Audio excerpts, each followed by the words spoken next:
नमः शिवाय। श्री शिवाय नमस्तुभ्यम। आप सभी का मेरे चैनल पर हार्दिक अभिनंदन है। हम शिव महापुराण की कथा का अध्ययन और श्रवण कर रहे थे। आइए हम आगे के भाग का अध्ययन और श्रवण कर लेते हैं। इससे पहले हम गणेश जी की स्तुति कर लेते हैं। ओम गणेशाय नमः। ओम गम गणपतये नमः। तो आइए आरंभ करते हैं शिव महापुराण की कथा का आगे का भाग। पिछले भाग में हमने पढ़ा था कि किस प्रकार शिवलिंग की स्थापना करनी चाहिए, उसका पूजन करना चाहिए और किस प्रकार सत्कर्म करते हुए हमें सारे कार्य करने चाहिए। तो आगे के भाग में हम पढ़ेंगे।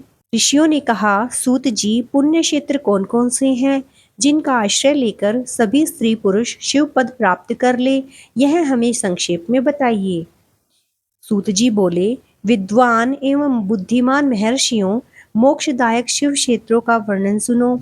तत्पश्चात मैं लोक रक्षा के लिए शिव संबंधी आगमों का वर्णन करूंगा। पर्वत, वन और काननों सहित इस पृथ्वी का विस्तार 50 करोड़ योजन है। भगवान शिव की आज्ञा से पृथ्वी संपूर्ण जगत को धारण करके स्थित है। भगवान शिव ने भूतल पर विभिन्न स्थानों में वहां के निवासियों को कृपा पूर्वक मोक्ष देने के लिए शिव क्षेत्र का निर्माण किया है। कुछ क्षेत्र ऐसे हैं जिन्हें देवताओं तथा ऋषियों ने अपना वास स्थान बनाकर अनुग्रहित किया है, इसीलिए उनमें तीर्थत्व प्रकट हो गया है। तथा अन्य बहुत से तीर्थ क्षेत्र ऐसे हैं जो लोगों की रक्षा के लिए स्वयं प्रादुर्भाव हुए हैं। तीर्थ और क्षेत्र में जाने पर मनुष्य को सदा स्नान, दान और जप आदि करना चाहिए, अन्यथा वह रोग, दरिद्रता तथा मूकता आदि दोषों का भागी होता है। जो मनुष्य इस भारतवर्ष के भीतर मृत्यु को प्राप्त होता है, वह अपने पुण्य के फल से ब्रह्मलोक में वास करके पुण्यक्षय के पश्चात पुनः मनुष्य योनि में ही जन्म लेता है, अर्थात पापी मनुष्य पाप करके दुर्गति में ही पड़ता है। ब्राह्मणों, पुण्य क्षेत्र में पाप कर्म किया जाए तो वह और भी दृढ़ हो जाता है। अतः पुण्य क्षेत्र में निवास करते समय सूक्ष्म से सूक्ष्म अथवा थोड़ा सा भी पाप न करें। सिंधु और शतद्रु अर्थात सतलुज नदी के तट पर बहुत से पुण्य क्षेत्र हैं। सरस्वती नदी परम पवित्र और 60 मुख वाली कही गई है, अर्थात उसकी 60 धाराएं हैं।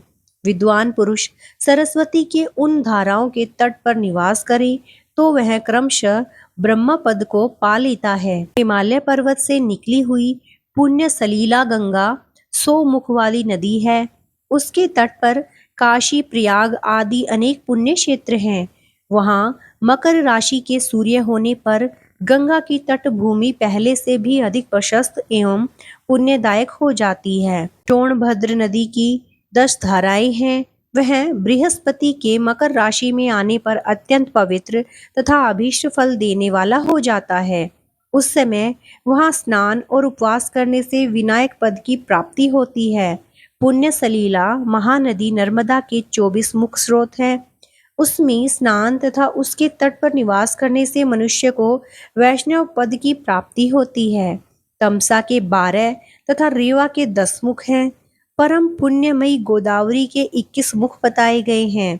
वह ब्रह्मा हत्या तथा गोवध के पाप का भी नाश करने वाली है एवं रुद्रलोक देने वाली है।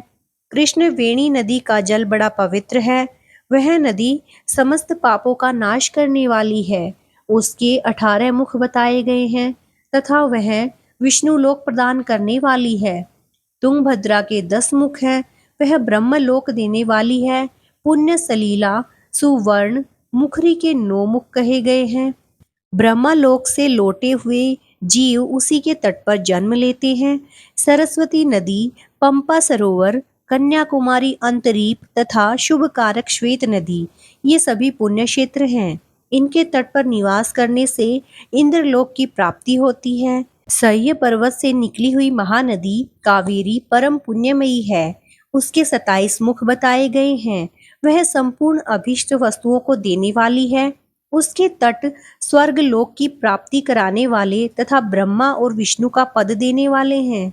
कावेरी के जो तट शैव क्षेत्र के अंतर्गत आते हैं वे अभिष्ट फल देने के साथ ही शिवलोक प्रदान करने वाले भी हैं। नैमिषारण्य तथा बद्रिकाश्रम में सूर्य और बृहस्पति के मेष राशि में आने पर यदि स्नान करें तो उस समय वहां किए हुए स्नान पूजन आदि को ब्रह्मालोक की प्राप्ति कराने वाला जानना चाहिए। सिंह और कर्क राशि में सूर्य की संक्रांति होने पर सिंधु नदी में किया हुआ स्नान तथा केदार तीर्थ के जल का पान एवं स्नान ज्ञानदायक माना गया है। जब बृहस्पति सिंह राशि में स्थित हो उस समय सिंह की संक्रांति से युक्त भाद्रपद मास में यदि गोदावरी के जल में स्नान किया जाए तो वह शिवलोक की प्राप्ति कराने वाला होता है। ऐसा पूर्व काल में स्वयं भगवान शिव ने कहा था।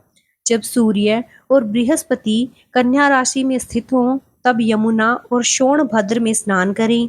वह स्नान धर्मराज तथा गणेश जी के लोक में महान भोग प्रदान कराने वाला होता है। यह महर्षियों की मान्यता है। जब सूर्य और बृहस्पति तुला राशि में स्थित हों उस समय कावेरी नदी में स्नान करें। वह स्नान भगवान विष्णु के वचन की महिमा से संपूर्ण अभिष्ट वस्तुओं को देने वाला माना गया है। जब सूर्य और बृहस्पति वृश्चिक राशि में आ जाएं, तब मार्गशीर्ष के महीने में, जिसे अगहन महीना भी कहा जाता है, नर्मदा में स्नान करने से श्री विष्णु लोक की प्राप्ति हो सकती है। सूर्य और बृहस्पति के धन राशि में स्थित होने पर सुवर्ण मुखरी नदी में किया हुआ स्नान शिवलोक प्रदान कराने वाला होता है। जैसा कि ब्रह्मा जी का वचन है, जब सूर्य और बृहस्पति मकर राशि में स्थित हो उस समय माघ मास में गंगा जी के जल में स्नान करना चाहिए।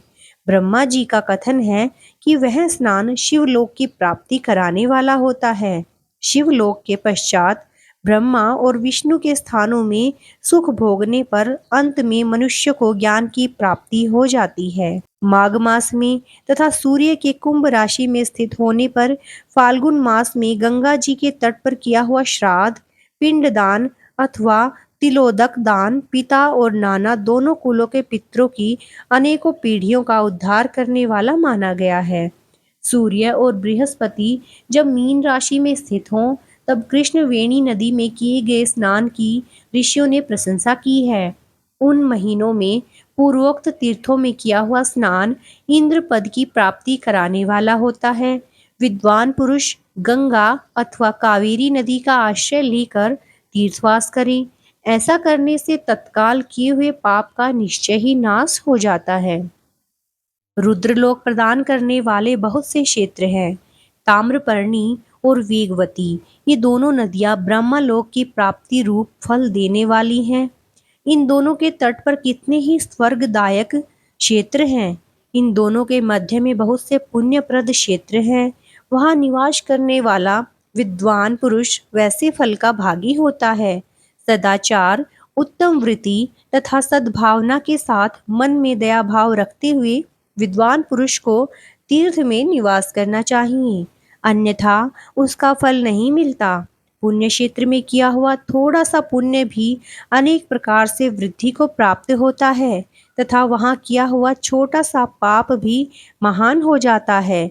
यदि पुण्य क्षेत्र में रहकर ही जीवन बिताने का निश्चय हो, उस पुण्य संकल्प से उसका पहले का सारा पाप तत्काल नष्ट हो जाएगा, क्योंकि पुण्य को ऐश्वर्यदायक कहा गया है। ब्राह्मणों, तीर्थवास जनित पुण्य कायिक, वाचिक और मानसिक सारे पापों का नाश कर देता है। तीर्थ में किया हुआ मानसिक पाप वज्र लेप हो जाता है। वह कई कल्पों तक पीछा नहीं छोड़ता है। वैसा पाप केवल ध्यान से ही नष्ट होता है, अन्यथा नहीं। वाचिक पाप जप से तथा कायिक पाप शरीर को सुखाने जैसे कठोर तप से नष्ट होता है। अतः सुख चाहने वाले पुरुष को देवताओं की पूजा करते और ब्राह्मणों को दान देते हुए पाप से बचकर ही तीर्थ में निवास करना चाहिए। ओम नमः शिवाय। तो श्रोतागणों, आज हमने जाना कि पुण्य क्षेत्र कौन से हैं और कौन कौन सी ऐसी नदियां हैं जिनमें स्नान करने से पुण्य फल की प्राप्ति होती है। आज की कथा को हम यहीं विराम देते हैं। आगे की कथा हम अपने अगले वीडियो में लेके आएंगे। मेरे साथ बने रहिए और अगर कोई पठन करते समय मेरे से त्रुटि हुई है तो उसके लिए मुझे क्षमा करें और मेरे साथ बने रहने के लिए मेरे चैनल को लाइक, सब्सक्राइब और शेयर कीजिए। श्री शिवाय नमस्तुभ्यम। ओम नमः शिवाय। भगवान शिव की कृपा आप सब पर बनी रहे।